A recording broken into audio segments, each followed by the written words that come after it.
Good morning. Welcome to another episode of Leadership Live with Anton Gunn. It is Wednesday. I'm so happy to be with you. And thank you for joining me for this conversation because today we're going to talk about something that's near and dear to all of our hearts, or at least, if not our hearts, our pocketbooks, our mortgages, our credit cards, our debit cards, or our retirement accounts. And that is the banking and financial services sector. Then the reason why today I want to spend some time talking about the banking and the financial services sector is because there is a crisis brewing right now. And when I mean crisis, I'm going to just say it like I feel it. The banking and financial sector is on the struggle bus. Now, when I say on the struggle bus, they're struggling to retain their top talented employees. That's number one. Number two, they're struggling to build a culture that is inclusive, that is inspiring, and keep people focused on the right things rather than the wrong things. Now, what do I mean by all of this? I'm just telling you right now that the banking industry is critical for all of us. I mean, we cannot escape the US monetary system in some way. So whether we use a credit card processing machine to process transactions, whether we go to the bank and deposit checks or we get ACH deposits, it doesn't matter how we get this thing we call legal tender. At some point in time, you're going to interact with the bank. And when you interact with the bank, you want to make sure that experience is a good experience. But many times in recent years, that experience is not a good experience for most people, whether it's on the phone, trying to get information about a mortgage or about a loan, or whether it's going into the branch to do basic transactions. Now, I'm going to tell you why that all is. It goes back to two things: the employees in the organization and the culture in the organization.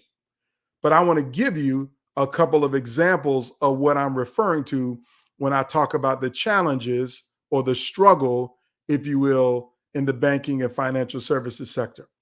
So I bank at several institutions. I don't have all of my money in one bank. And I think most people today don't have all of their money in one bank. They don't just go to one single solitary institution. And there's a reason why, is because we have a lack of trust in the banking system in general. We don't put all of our eggs in one basket. Maybe that lack of trust goes all the way back to the Great Depression, or maybe even the Great Recession of 2009. I don't know what it is, but most of us don't bank with one bank. So I'm going to tell you two stories very briefly about two of the banks in which I bank with. My family banks with these banks, and I'm going to share two stories. So the first is Bank One, where we enjoy this bank because we know some people who work at the bank in a leadership role. They're not necessarily over every branch location, but they work in the headquarters. And because we like them and trust them, we have accounts at that bank. We've done business at that bank. However, at this one particular location where we do most of our transactions, we have gone in there on multiple occasions, and it's a new person almost every time we go in. And when I mean a new person, if we went in the same time for 6 consecutive months, we might have seen 3 to 4 different people at that branch at the same time, which means people don't work a consistent schedule. I'm going to come back to scheduling a little bit later in this conversation if I can. But I want you to know the issue is this. It's not about them having different people. They can have whoever they want to work those schedules. But here's when you know it's a problem. When that person who is handling your transaction is putting money into the wrong accounts. And as you're standing there at the counter talking to them, they can't figure out what they're doing. They don't know what they're doing. So they got to go ask for help for somebody else. I'm telling you that there's somebody always in training at this bank. Somebody is always trying to figure out how to do their job. They're OJT almost every time at this bank. And literally, they put money in the wrong account. Now, we had multiple accounts at the bank, but it was real clear where the deposit was supposed to go, but they put it into the wrong account. I don't even want to start to tell you about the times that I've come in, and because I was dressed casually in a t-shirt or in a baseball cap, they didn't believe I was who I said I was. And I was only making a deposit. I wasn't making a withdrawal. I was just making a deposit. But they asked me for 15 forms of ID and address on my account and everything else. Like, it just didn't trust me. But that's bank one. I'm going to move on to bank two. The bank two, I go in this branch, particularly on a regular basis, to make some transactions. And I always go to the counter, but at this branch, I see the same 2 or 3 people all the time. So they're consistent with their staff at this bank. However, when I go in to make a deposit or make a withdrawal, the tellers engage in conversation with me, which is great. I enjoy talking to people and learning about them. And one day, this teller asked me, "Mr. Gunn, what do you do for a living?"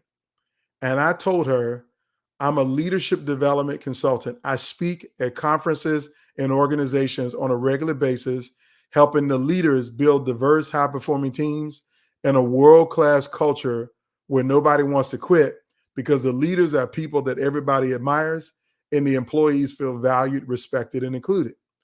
And when I said that, she perked up and looked at me and smiled and said, "That's amazing." And then she leaned over to me and said, "They need you in here because these people don't know nothing about leadership. And I want to quit right now, but I got too many years in this bank for me to quit. I ain't trying to go nowhere till I get my retirement." And then I said, "Oh, really?" She said, "Yeah, it's terrible." She said, and then she literally, while she was talking to me straight ahead, looking at me in my face, I could see her like nodding her head to the back and pointing to the person in a management position who was behind her. So as I'm sitting there banking with this bank, doing transactions, a longtime customer, literally have had accounts there since like 2009. This employee is telling me about how bad her organization is and is afraid to say it without getting in trouble. And we can continue to transact my business, but she began to tell me about her experiences there. And then she started to tell me about employees who no longer are there. Now, I didn't notice that so many employees had left, but she started to make some hints about it. "You remember such and such? She ain't here no more. You remember such and such? He ain't here no more. You remember such and such? He ain't here no more." So she's explaining to me that they ain't keeping the top talent. And the reason why I say they're top talent, the people that she named are the ones that I had the best experiences with when I was in the bank, when I would go and transact business. I never forget this one great person who helped me establish a business line of credit. She was phenomenal in the service that she provided and talking to her. And I went back in there to ask a question one day and she was gone. And they told me that she had moved on to a totally different division, still in the bank, but to something else. And I was like, wow, she was really good at her job. Why did she leave? Those are bank one and bank two. Now, let me tell you 2 other quick stories about why the retention challenge and the culture challenge in banking is one that we have to aggressively to focus on now. We got to stop breaking the bank's culture and we got to break this turnover rate. The other 2 stories is this. Last month, I keynoted at a conference and I was teaching leaders how to build a great culture, how to be leaders of impact in their organizations. My standard and typical keynote that I would give to different organizations based upon their needs. But in the audience of this keynote was a banking executive.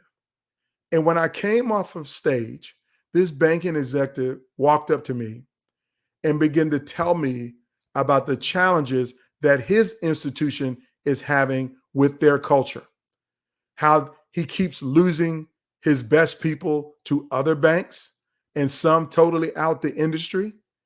He was struggling and he wanted to know what he could do about it. He asked for my advice on the spot.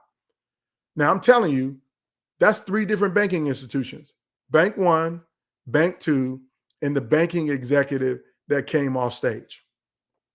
But I won't stop there because there's been news stories in the newspaper recently, and I don't even read the newspaper, but let's say online stories at reputable publications, not bootleg fly-by-night blogs. I'm talking about reputable publications like the New York Times, Wall Street Journal, and other publications, where we have heard stories about bank employees who died from exhaustion for working 100 hours a week at an investment bank.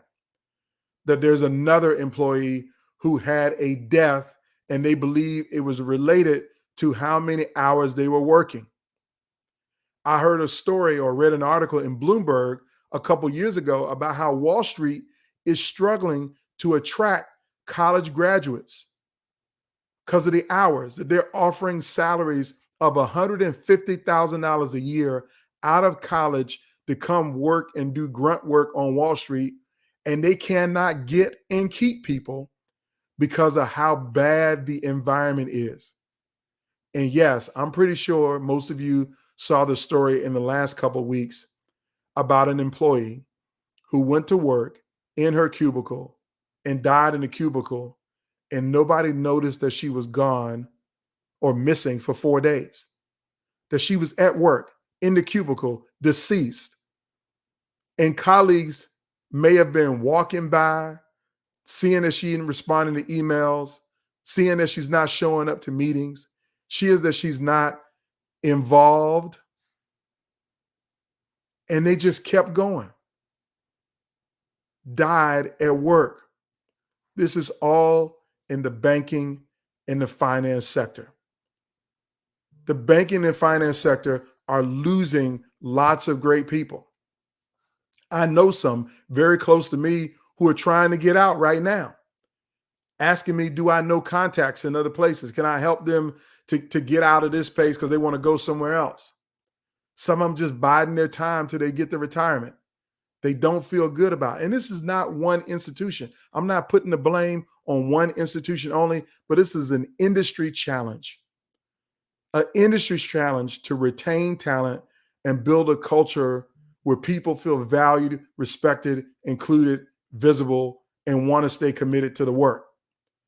Now, I'm going to lay out for you 6 things in this video, and I'm getting ready to get into the meat and potatoes and give you some strategies. If you're an HR executive in banking and finance, or if you're a leader at any institution, if you know a leader in an institution, you might want to tag them in this, share this with them so they can see what they can do to stop breaking the bank, fix their culture in the financial services sector. So the first thing is, here are the 3 reasons why they're struggling to retain talent. Reason number 1 is the high pressure work environment. Like when you're dealing with other people's money, there's a lot of pressure to get it right. When you're dealing with people's financial portfolio and they're just banking, their checking account, their mortgage loan application, there's a lot of pressure to get it right. There's a lot of regulation. And we saw a lot of things happen after the 2009 Great Recession and the collapse of the stock market and all of these derivatives and everything. People were scamming everybody. There was a lot of legal stuff put into place to protect you and I as consumers. And that also means that there's more accountability for people when they screw up. So there's a lot of pressure on people who work in banking and finance. Those employees are stressed. They're overworked. They are literally burning the candle at both ends, not taking vacation time, working while they're on vacation. I think I told you, I've had a banking client that told me a story of one of their employees who was in the hospital dying of cancer and was still logging into Teams meetings to do work. The employee was in the hospital, terminal with cancer, and was still logging into Teams meetings at work. So there's a lot of pressure, a lot of pressure. And because of that, some people are saying, I don't want no parts of that. So you are not even attracting new talent into the banking sector. As good as the salaries are, as good as the pay is and the bonus structure and all of these cool titles that people get when they go work at banks, they're struggling to recruit people into the industry because nobody wants to work 100 hours a week. I know the Gen Z don't want to work 100 hours a week. They all believe that the planet ain't going to be here 40 years from now. So why would they go into a job and work 100 hours a week for somebody else when they only got a short time to live. So they want work-life balance. They really do want it. And you can't retain talent when you got high-pressure work environments where people are working 100 hours a week and you're not even checking on your people. So much so that they passed away at work in their cubicle and nobody knew that she was there. That's terrible. So struggling in this high-pressure work environment is reason number one you can't retain top talent. The second reason why banking is struggling to retain their top talent and build a culture where everybody thrives is because of what I call cultural stagnation and resistance to change. Let's be honest. Most of the banks in the United States of America are well over 100 years old. Some of them are even 200 years old. Their philosophy, their structure, their framework is a top-down leadership model that is pretty outdated. It's pretty outdated. It doesn't fit with modern times or modern needs. It doesn't operate in the same flexibility that employees want nowadays. And it really took the pandemic for it to change dramatically, but it's still top down. And when you have this resistance to change and leaders who like things to be a certain way or the way they've always had them, the way they've always done them, the way they've always wanted them, you're not going to attract talent because people want to see an institution that's willing to evolve and adapt. And the evolution and the adaptation in the banking and finance sector is not fast enough. Wall Street today is the same as it was 100 years ago. Period. The same hours, the same routine, the same grind, the same schedule. Everything is the same. And so it's hard to really feel good about a culture when your leadership is not trying to innovate or make it better, not trying to change anything. That resistance to change is really, really difficult. Now, here's reason number three why they're struggling to retain talent. And that is this huge gap. And when I mean huge, I'm talking about ocean-wide gap on the issue of diversity and inclusion. Now, when I say ocean-wide gap, I'm talking about the fact that every bank has a statement about diversity and inclusion. They might even have a person in the role of diversity and inclusion as a chief diversity officer or a chief something or another, leader of diversity and inclusion. They got all of the titles in the world and all of the statements in the world. But what they don't have is all of the evidence in the world that they're actually doing what their statements say do and what they've hired somebody to do. What do I mean they're not doing it? If you just decide to go and look at your bank right now, just go to your bank's homepage. Go find the About page, look for the leadership team at the bank, and then pull up the list of people who lead your banking institution from the CEO, C-suite level on down, as deep as you can get.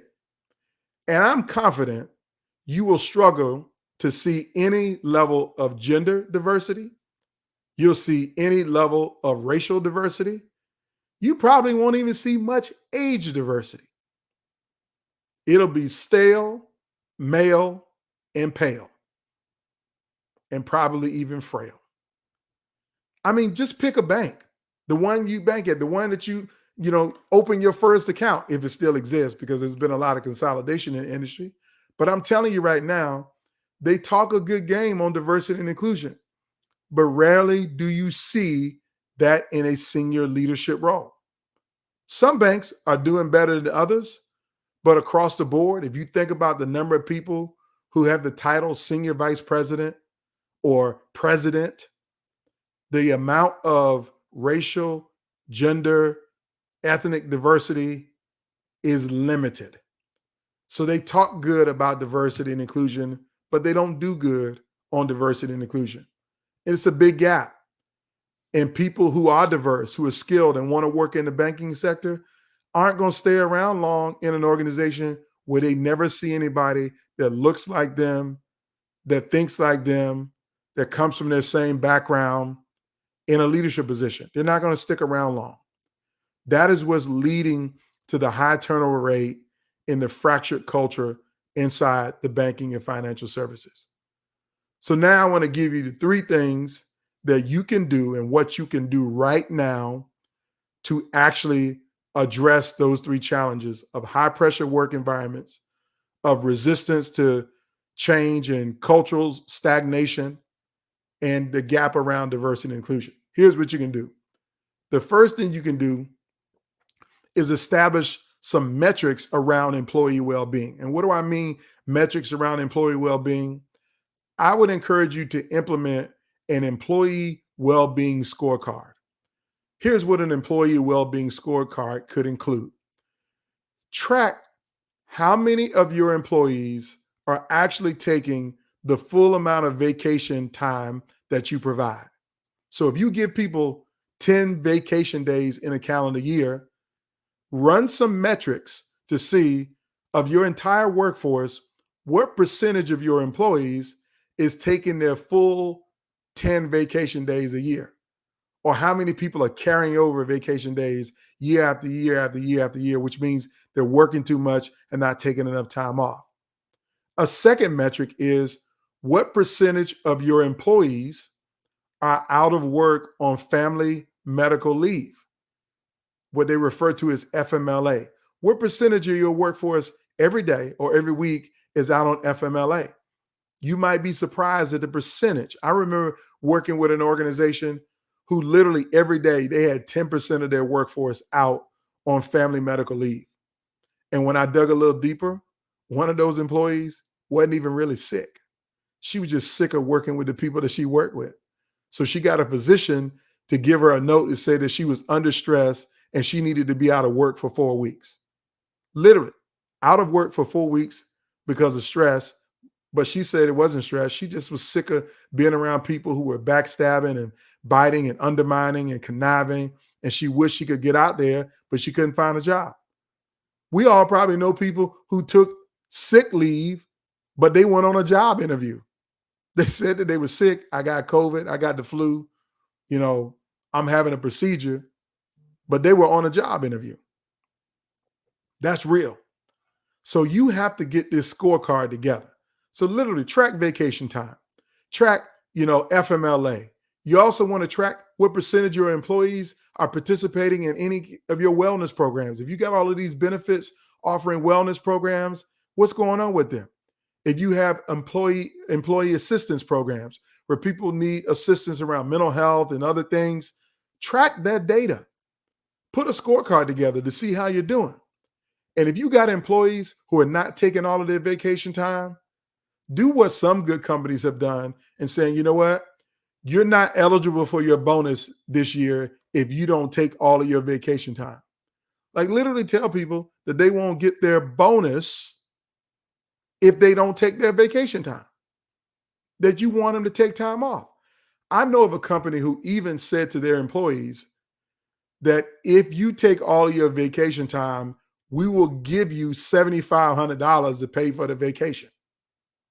Now, this is not a big company and it's not a bank for sure, but I'm talking about innovative things you can do to lower that pressure of the work environment. Make sure your employees are taking the time for themselves the way that they need to be doing. You got to do the work around new metrics for well-being. That's the first thing. There's the second thing that I need you to do, particularly around this cultural stagnation and this resistance to change. Change starts from the top. It starts from the leadership. And if you want cultural change, it has to be driven from the top. So the executive team needs to get together and have a retreat, where that retreat needs to evaluate these employee engagement scores, how many people are not taking, look at the scorecard around well-being, and devise a strategy on what we can do to build a more inclusive, supportive, and engaging work environment so our top talent will stay with us and not leave and go work somewhere else. I remember I was working on a project with a banking executive who had been at a bank for a very long time. And she would tell me about what they call this toxic positive culture in her organization. which is the leadership pretended that everything was great and wonderful, how positive, how great the bank is, and how good we're doing, how engaging and dynamic we are. And everybody called it toxic positivity because it was a lie. They saw it every day, the opposite of what this leader was saying. That leader is not a good leader. So you got to do something from the top to evaluate what we can do differently. And I encourage you to do an executive retreat. I'd be happy to take you through an executive retreat to understand what's going on in your culture, to understand what you can do right now to reduce the number of reasons why people quit, so you can retain the best people and build a culture where they want to stay there and help you to thrive as an institution. So you got to focus on the top down. You got to focus on the top down, and that starts with your executive leadership team, the senior most people in the organization. It ain't up to the frontline manager to lead the change. It's up to you and the entire executive team to lead the change. That's number two. Now, the third thing you can do around the DEI gaps, and this is real, is that you need to come up with a coherent and effective strategy to make your institution more diverse at the top, in the middle, as it is on the bottom. Because we know it's diverse on the bottom. I mean, all of us can go into a branch and see some level and some dimension of diversity in most branches we can. But at the top, on that website that you're looking at right now, you're not going to see much diversity at all. In them senior vice president's positions, you're not going to see much diversity at all. In the president's positions, you're not going to see much diversity at all. So here's what you should do. You should do a DEI audit. Look at positions, look at hiring, look at promotions, look at salaries and equitable salaries to see if people who are of color in your organization, are they paid at the same level of people who doing the same job, who don't fit any dimension of diversity? I'm telling you, I know a lot of companies where the diverse executives, even if you got one or two in the organization, they're being paid 30% what their peers being paid. And they got more experience, been at the bank longer, but they are 30% less in salary than some other executives who don't look like them. Not only that, you should do an audit and focus on leadership development. You got all of these internal leadership development programs. And what's the diversity metrics inside of those programs? Is it a third diverse? Is it 50% women? Or is it still 90% guys, 10% women, and you still tokenizing the few people of color or LGBTQ plus people who work at your institution? People who have disabilities still are not even invited to the table. You got to get serious around this DEI stuff. This is the challenge in banking, and we're breaking the industry. And that's what I call it, breaking the bank. That's why I call this breaking the bank. We're not breaking the bank in terms of money directly, but we're breaking it indirectly. Because all of the talent that's leaving is costing you money. And I'm going to close with this statistic, and I want you to understand this. Banking has, as an industry, does a good job of paying good salaries. You might make $75,000 to $100,000, and you don't even have to be a senior VP because banks got a lot of money and they pay good salaries.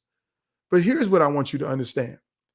If you have one leader in a banking institution that makes $100,000 a year and you hired them today, and if that person quits within 2 years, the 2-year quit rate, or maybe even a 3-year quit rate, it doesn't matter, 2 or 3 years, if they quit within that time frame, for you to rehire and bring in a person to replace them, it's going to cost you 214% of that person's salary. So you're literally talking about $214,000 to replace a $100,000 executive, because you got to retrain them. You got to maybe pay them a bonus to get them to come work there, maybe some moving costs because you're relocating them from somewhere else. Those are the hard costs. But the soft costs of losing that institutional knowledge, the person who knows the systems and knows the processes at the bank, those are the things you lose when you lose your top talent. So you want to retain that top talent. Stop struggling with this issue. This is what I'm passionate about, and this is what I help organizations with. I've had a handful of banking clients, about a half dozen of them. And all of these challenges that I laid out, most of my clients have these challenges, and I've been able to help them to empower their people, empower the leaders in the organization to retain their people. This is what we must do in this particular industry. So I want to thank you for your time and your attention.